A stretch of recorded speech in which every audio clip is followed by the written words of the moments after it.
경건의 시간을 시작하겠습니다. 사도신경 고백하겠습니다. 나는 전능하신 아버지 하나님, 천지의 창조주를 믿습니다. 나는 그의 유일하신 아들, 우리 주 예수 그리스도를 믿습니다.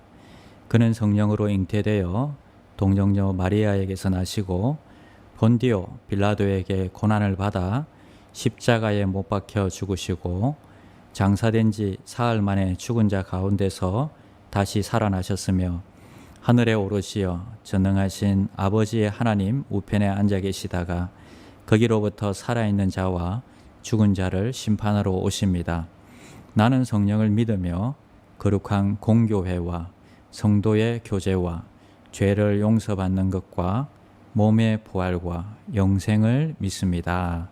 아멘.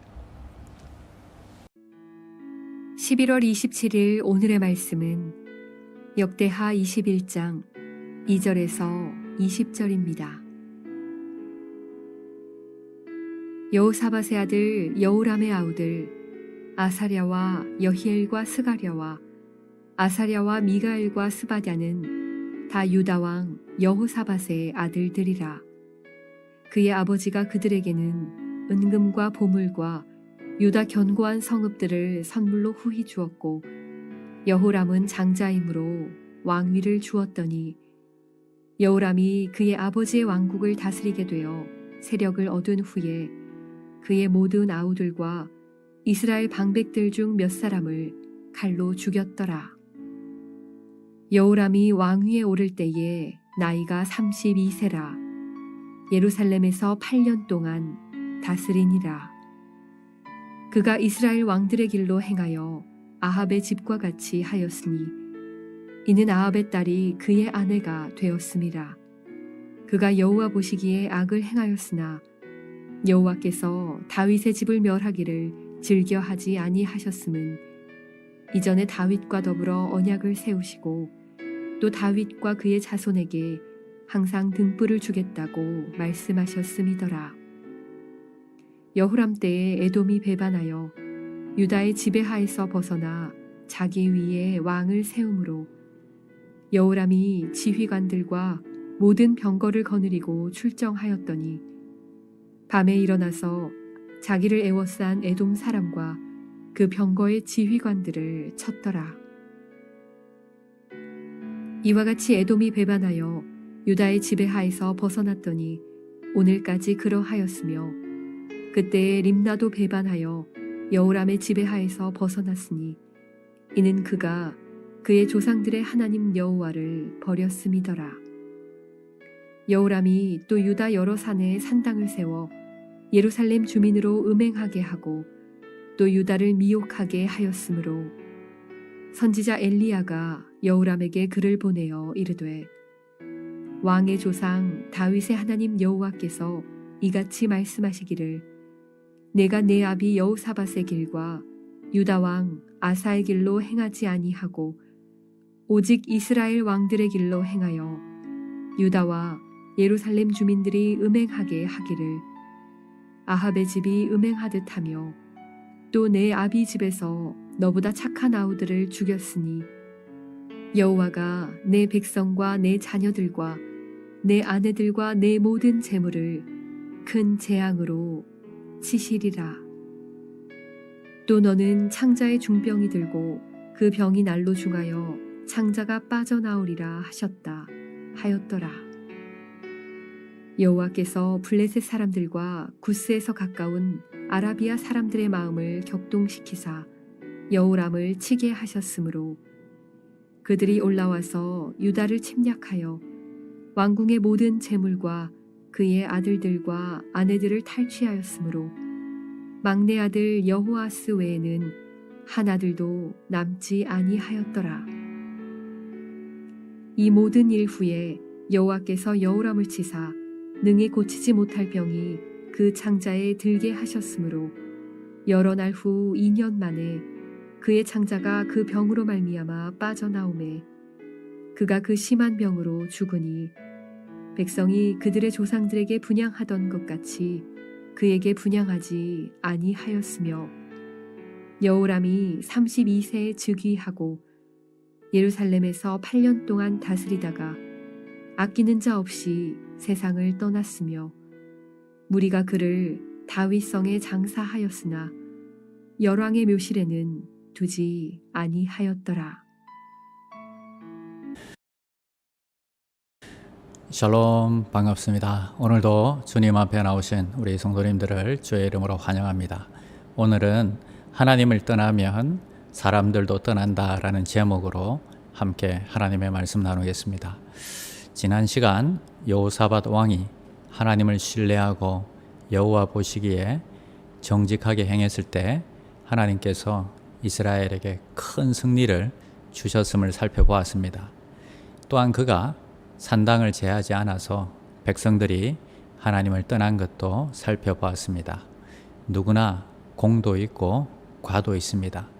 그러나 인간은 누구나 실수를 할 수 있지만 그 잘못을 뉘우치고 하나님께 돌아오면 언제든지 회개하는 자를 용서하시고 받아주신다는 것을 우리가 기억해야 하는 것입니다. 자, 오늘은 여호사밧 왕의 아들이었던 장남인 여호람에 대해서 살펴보도록 하겠습니다. 20절 말씀, 결론적인 말씀인데 한번 살펴보겠습니다. 여호람이 32세에 즉위하고 예루살렘에서 8년 동안 다스리다가 아끼는 자 없이 세상을 떠났으며 무리가 그를 다윗성에 장사하였으나 열왕의 묘실에는 두지 아니하였더라. 32살에 왕이 되어서 8년 동안 다스렸으니까 이제 40살에 세상을 떠나게 되었습니다.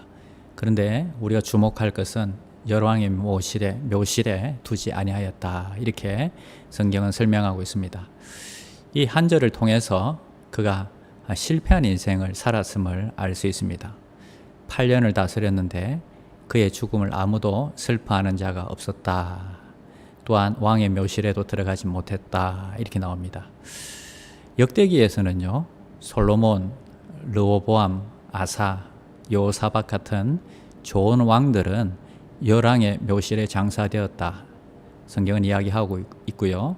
또 여호람이나 요아스나 또 아하스 같은 왕은 열왕의 묘실이 아닌 다른 곳에 장사되었다 나옵니다. 아마샤 왕은 그냥 유다 성읍에 장사되었고 우시아는 문둥병에 걸려서 이 열왕의 묘실에 접한 땅에 장사되었다 나오고 있습니다. 특별히 히스기야는 다윗 자손의 묘실 중 가장 높은 곳에 장사하여서 그의 죽음에 존경을 표하고 있는 것을 기록하고 있습니다. 이렇게 각기 묻힌 무덤들이 다른 이유는 하나님을 섬긴 왕과 하나님 대신 우상을 숭배하고 사람을 더 의지하였던 이 왕이었는지를 이야기하고 있는 것입니다. 우리도 어떤 삶을 살았느냐에 따라서 다음 생이 결정됩니다. 영원한 천국이냐 아니면 영원한 지옥이냐 하는 것과 천국에서도 상급이 있고 없고의 차이가 있는 것입니다.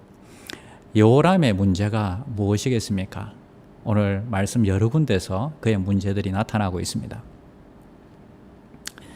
6절에 보니까요, 그가 이스라엘 왕들의 길로 행하여 아합의 집과 같이 하였으니 그는 아합의 딸이 그의 아내가 되었습니다. 그가 여호와 보시기에 악을 행하였으나 아합의 이 악한 딸이 그의 아내가 되었기 때문이다 하고요. 11절에는 여호람이 또 유다 여러 산에 산당을 세워 예루살렘 주민으로 음행하게 하고 또 유다를 미혹하게 하였으므로 12절 선지자 엘리야가 여호람에게 글을 보내어 이르되 왕의 조상 다윗의 하나님 여호와께서 이같이 말씀하시기를 내가 내 아비 여호사밧의 길과 유다 왕 아사의 길로 행하지 아니하고 오직 이스라엘 왕들의 길로 행하여 유다와 예루살렘 주민들이 음행하게 하기를 아합의 집이 음행하듯 하며 또 내 아비 집에서 너보다 착한 아우들을 죽였으니. 자, 두 가지의 잘못이 드러나고 있습니다. 첫째 잘못은 아버지의 뜻과 달리 예루살렘 백성들에게 우상을 강요하여서 백성들을 타락하게 만든 것과, 둘째 잘못은 그의 친아우여 친아우들인 이 6아우를 칼로 죽이고 그 외에 방백 몇 사람도 죽인 일을 이야기하고 있습니다. 그리고 엘리야 선지자는 이 죽임을 당한 6아우를 선한 사람이라고 언급하고 있고 또 그에게 회개할 것을 이야기하고 있지만 그가 회개하지 않았던 것입니다. 이와 같은 결과는 그의 죽음에 대해서 아끼는 자가 없이 세상을 떠나는 것이다. 다들 잘 죽었다. 박수를 쳤을 것입니다. 2020년을 마무리하면서 우리는 본문에서 어떤 교훈을 받습니까? 첫 번째는 훌륭한 아버지 밑에서, 훌륭한 가문 밑에서라도 이런 악한 자가 나온다는 것입니다. 잘못된 결혼을 하였고 불신자와 결혼하였고요. 또 선한 왕이었던 여호사밧 밑에서 이 여호람 같은 아들이 나오는 것과 또 선한 왕이었던 히스기야 왕의 이 아들은 므낫세이지 않습니까? 그래서 훌륭한 집안에도 이런 잘못된 결혼을 통해서 훌륭한 부모 밑에서도 양육받았지만 이런 인생을 살게 되는 것을 보게 되는 것입니다. 이 만남이라는 것이 참 중요한 것 같습니다. 하나님 앞에서 우리가 겸손히 말씀대로 정직하게 살아가는 것은 이 개인 한 사람의 문제가 아닌 것 같습니다.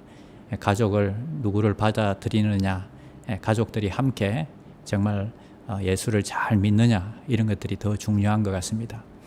자, 둘째는 죄에서 돌이킬 기회가 있었는데 그때 회개하지 않았다는 것입니다. 요람은 이 8년을 다스리다가 창자의 병이 들어서 죽었습니다. 이 엘리야 선지자가 이야기했을 때에도 창자의 병이 될 것이라고 분명히 이야기했는데 2년 동안이나 그것을 회개하지 않고 있었습니다. 그리고는 결국 이렇게 죽임을 당하는 것입니다. 그렇게 빨리 인생의 끝이 올지를 그는 몰랐을 것입니다. 40세로 인생을 마감하게 될 줄 몰랐습니다. 인생의 마지막은 아무도 모르게 찾아온다는 사실을 그는 몰랐습니다. 그리고 그 후에 돌아갈 곳이 있음도 그는 몰랐습니다. 그랬기에 그의 인생의 마지막을 준비하지 못했던 것입니다. 내일 우리에게 어떤 일이 주어질지 우리는 아무도 모릅니다. 그래서 오늘 여호와 앞에서 우린 정직하게 살아가야 하는 것입니다. 오늘 이 여호람을 보면서 우리의 삶을 더 조심하고 하나님 앞에 정직하고 경건하게 살아가시는 저와 여러분들이 되시기를 바랍니다. 다 같이 기도하시겠습니다. 하나님 감사합니다. 이제 2020년도 이제 한 달밖에 남지 않았습니다. 또 다음 주는, 오는 주간은 주님께서 오시는 대강절을 준비하는 첫째 주일입니다. 이제 우리의 인생도 또 한 해가 지나가며 천국으로 우리가 한 해 더 가까워졌음을 고백합니다. 내일 어떤 일이 일어날지, 내년에 어떤 일이 일어날지 우리는 알 수 없으나 하나님 앞에서 겸손하게 말씀대로 또 정직하게 살 수 있도록 주님 축복하여 주시옵소서. 우리에게 선한 만남을 주시고 우리 자녀들에게 좋은 배필과 믿음의 가문을 이룰 수 있도록 주님 축복하여 주시옵소서. 예수님의 이름으로 기도드립니다. 아멘.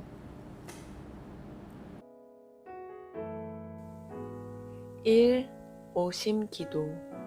하루 5번 마음을 다해 드리는 기도. 나는 죽었습니다. 제가 주인이 아니고 예수님이 저의 주인이십니다. 예수님은 십자가에서 죽으시고 부활하셨습니다. 부활하신 예수님을 가슴으로 만나서 따라가며 간증합니다. 사랑하는 가족과 함께 영광스런 승리를 노래합니다. 나는 죽었습니다. 제가 주인이 아니고 예수님이 저의 주인이십니다. 예수님은 십자가에서 죽으시고 부활하셨습니다. 부활하신 예수님을 가슴으로 만나서 따라가며 간증합니다. 사랑하는 가족과 함께 영광스런 승리를 노래합니다. 나는 죽었습니다. 제가 주인이 아니고 예수님이 저의 주인이십니다. 예수님은 십자가에서 죽으시고 부활하셨습니다. 부활하신 예수님을 가슴으로 만나서 따라가며 간증합니다. 사랑하는 가족과 함께 영광스런 승리를 노래합니다. 나는 죽었습니다. 제가 주인이 아니고 예수님이 저의 주인이십니다. 예수님은 십자가에서 죽으시고 부활하셨습니다. 부활하신 예수님을 가슴으로 만나서 따라가며 간증합니다. 사랑하는 가족과 함께 영광스런 승리를 노래합니다. 나는 죽었습니다. 제가 주인이 아니고 예수님이 저의 주인이십니다. 예수님은 십자가에서 죽으시고 부활하셨습니다. 부활하신 예수님을 가슴으로 만나서 따라가며 간증합니다. 사랑하는 가족과 함께 영광스런 승리를 노래합니다.